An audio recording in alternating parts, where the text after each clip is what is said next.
So I want to talk about 3 different scenes in particular that are very important and that all 3 tie together. First one being in season 1, episode 1, in the Jeep, when Jeremiah gets out to go look for Steven, Conrad and Belly are in the Jeep. He's drunk in the back seat, and he touches Belly's hair. This is also the same moment where he says her name. You can tell he wants to say something to her, but they're interrupted by the cops. This next scene is season 1, episode 7. This is the very end of the episode where Conrad and Belly are finally going to have that moment. And you once again see him touch her hair by taking her hair and putting it behind her ear. Again, this is a big build-up moment, but I'm going to put emphasis on he's touching her hair. And this will all tie together in a moment. Now the third scene, in season 2, episode 2, when they have their fireplace moment, Conrad pulls her hair and puts some of it in front of her chest. And this, at the same moment, is when she's unclasping her bra before their big moment. Now, I want to talk about why all 3 of these scenes are important and why they tie together. Touching someone's hair is a form of being close. And this indicates somebody being comfortable enough to allow someone to enter your personal space, as well as a big form of intimacy. And I want to talk about and express how important this is, that he started touching her hair all the way back in season 1, episode 1. Showing how close those two really were, how comfortable he felt with her, how safe he felt with her. I mean, you also have to think he would go and seek her out by the pool because he knew that's where she would be. We saw it in episode 1, in season 1, and we also saw it in season 2, episode 3, when they're all back in cousins again.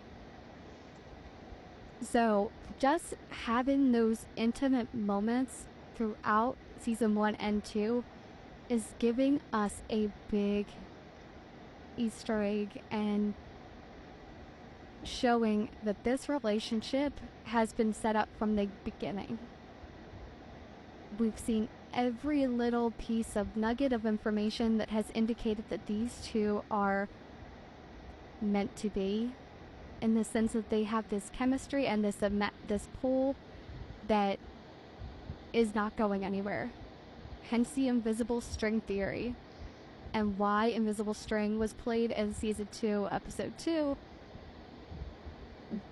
They have a magnetic pull towards one another. They feel close together. They feel close enough and comfortable enough with one another no matter what. And I hate to say it, but that's never going to be Jeremiah and Belly. She's always feeling like she has to walk on eggshells with him, because she doesn't want to upset him yet again. So let me know if you picked up on all these cues of him touching her hair in all the episodes. Did you see any more that maybe I didn't bring up? And what else do you want to see me talk about next? Right, so this is what I mean when I say we need to fact check every single thing that comes out of Jeremiah's mouth. Because all of you Jer stands on here keep saying he was so worried about his brother because he was just such a good brother. Okay, so then explain to me, why is it that it only takes 1 hour and 1 minute to get from Boston to Brown University? Why then is Jeremiah playing a video game when Belly calls him a video game? And then why is it that Jeremiah arrives at exactly the same time as Belly to Brown University? We can tell because he's opening his car door and answering the phone when she calls him, right as she has gotten off of the bus. Just tell me, why is it that Belly was the one to wake up at, like, I don't know, like the crack of dawn to take a bus that would take 5 hours and 29 minutes to get to Brown University from Philadelphia, Pennsylvania, when he literally only had this distance to travel to go and check on his brother. He apparently was so worried was suicidal. And someone please explain to me, why is it that the second that Jeremiah walks in the door, he's screaming at Conrad? By the way, do you think that that's really the smartest thing to be doing? If you're really convinced that your brother is in that state of mind, do you really think the smartest thing is to slam through the door and start screaming at them the second that you find them? What? Yeah, sensitive, concerned brother king, for sure. He then screams and says, "When I call, you answer your effing phone." Okay. The anger and aggression at somebody who may very well be in that state of mind. And then Conrad tells him what happened with the beach house, and he does not believe him. He doesn't believe him. He gaslights him. And then to Belly, he's like, "Do you even believe this?" And Belly's like, "Yeah, I actually do, because it's the truth." And then he has the gall to say, "Connie, you gotta get back at school or you'll fail your class." And I'm sorry, but all of the Jeremiah stans siding with him, saying "Yeah, Connie was never home there for his mom.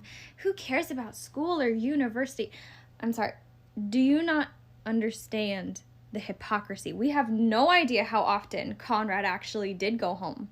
What we know, though, clearly is that Jeremiah will criticize Conrad for anything, because he did the same thing with the prom. He was angry that Conrad wasn't home enough with his mom, but then he was angry with Conrad that he didn't treat being at the prom with Belly like it was paradise on earth. Be so for real.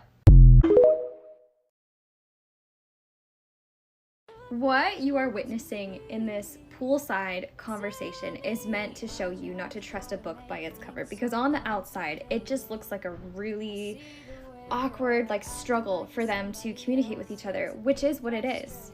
And on the exterior it seems like a bunch of sassy remarks and them going tete-a-tete, but actually deep down what it is both of them challenging each other, probing one another, and each one of them finding an opportunity to say, "Hey, I know you.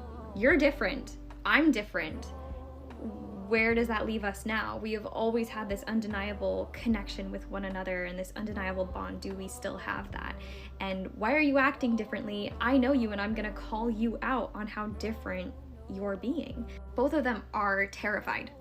When Conrad's seeing Belly and sees that she's different, and when he sees that she's looking in the mirror, going on a date with other boys, and she's just a different kind of person than she was the summer before, because she's growing up, that terrifies him. And it terrifies him in the same way it terrifies Belly to see him be so different. He's no longer the football star. He's no longer Connie the golden child. He's now a different person, particularly because of the grief he's going through and the knowledge he's learned about his family, his whole world. The bubble's been popped for him, and he's grappling with, who am I now, and who am I going to be completely on my own in this world? Belly, too, is also evaluating this entire season. Who am I in the world? What kind of woman am I going to be? And for her, she takes a lot of time to have a lot of different experiences to explore that. So when Belly's getting on to Conrad about smoking, it's not about the smoking. It's not about the smoking. It's about Belly saying, "Hey, I know you," and calling him out right off the bat more than anybody else does or could, because she knows him better than anyone, and says, "This isn't you." And when Conrad brings up the Deb ball, it's not about the Deb ball. Just like him smoking and Belly freaking out, this is him saying, "Hey, wait a minute, I know you. I know you better than anyone." And him calling her out and saying, "Why are you doing this? This is different. Is this you? Are you being true to yourself?" And that is why this conversation is so much deeper than what it seems on the surface, just like diving down under in the pool. Very symbolic imagery there. All of these sassy remarks, they're mentally fencing with each other because they're trying to insert as many times as possible, "Hey, wait a minute, I know you, and I know that this isn't you." Every word in this dialogue is meant to establish that these two people know each other better than anybody else in this group. And they both know it, but they both know that they've changed a lot too.